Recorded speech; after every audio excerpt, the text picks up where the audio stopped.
ভাই শুনলাম বলে তুমি একটা কিতাব লিখছাও। একটা না, আমি হাজার হাজার কিতাব লিখছি। আচ্ছা, কিতাবের নাম কি? পক্কি ভাঙ্গার গর্জন। আচ্ছা, এই কিতাবের ভিতরে কি কি লিখছাও? একটা শায়রি টাইরি বা কিবা একটা কওছে?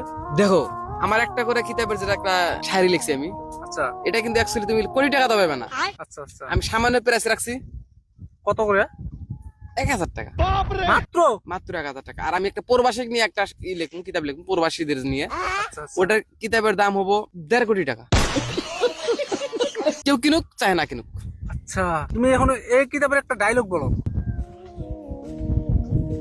আমি মনে মনে ভেবেছি দেবে তুমি চুষে, আমি মনে মনে ভেবেছি দেবে তুমি চুষে, নিজের হাতে বাল কেটেছি বেলের দিয়ে চেছে। ও ভাই, 10টা কিতাব কত বলবো? সরি গাইস, আরো আছে, বলো।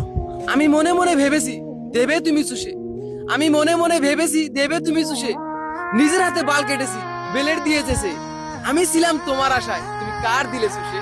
ও ভাই, কি বাংলার গর্জন, জলদি আসতেছে। তো সবাই দোয়া করবেন, আমি অসহায় মানুষের পিছনে দাঁড়াতে চাই।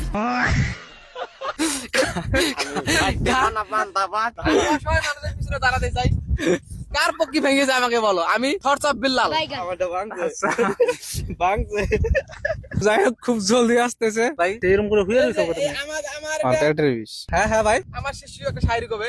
আচ্ছা ভাই বলো। আমি আমার শায়রিটা তুমি বলে দাও না একবার। না, বলে দাও। আমি মনে মনে ভেবেছি আমি মনে মনে ভেবেছি দেবে তুমি চুষে, আচ্ছা। আমি মনে মনে ভেবেছি দেবে তুমি চুষে, বেলের দিয়ে বাল কেটেছি।